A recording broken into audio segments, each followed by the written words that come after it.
புரட்சி பாரதம் கட்சி இல்லையெனில் ஆதி திராவிடர் பள்ளி பொது பள்ளியாக மாறி இருக்கும் என்று காஞ்சிபுரம் மாவட்டம் ஸ்ரீபெரும்புதூரில் நடைபெற்ற சட்டமன்ற உரை விளக்க பொதுக்கூட்டத்தில் எம்எல்ஏ பூவை ஜெகன்மூர்த்தி தெரிவித்தார்.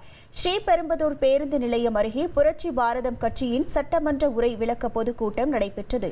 இதில் அந்த கட்சியின் தலைவரும் கேவிக்குப்பம் சட்டமன்ற உறுப்பினருமான பூவை ஜெகன்மூர்த்திக்கு கச்சிப்பட்டு பா அன்பு தலைமையில் சிறப்பான வரவேற்பு அளிக்கப்பட்டது.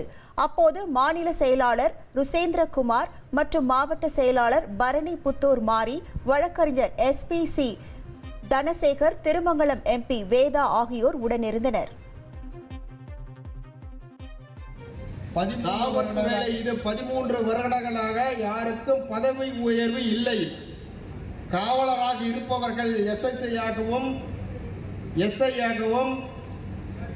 இன்ஸ்பெக்டர் ஆய்வாளராகவும் ஆய்வாளர்கள் DSP ஆகவும் 13 வருடங்களாக இந்த ப்ரமோஷன் பதவி உயர்வு இல்லாமல் இருக்கிறார்கள். இது முதலமைச்சர் துறையிலே இப்படி இருந்தால் மற்ற துறைகள் எப்படி இருக்கும் என்று புரட்சி பாரதத்தினுடைய உறுப்பினர் சட்டமன்றத்தில் கேள்வி எழுப்பிய காரணத்தினால் மறுநாளே முதலமைச்சர் அனைத்து அரசு செயலர்களையும் அழைத்து ஆலோசனை செய்து 3 நாட்களுக்கு அனைவருக்கும் பதவி உயர்வை கொடுத்திருக்கிறார்கள்.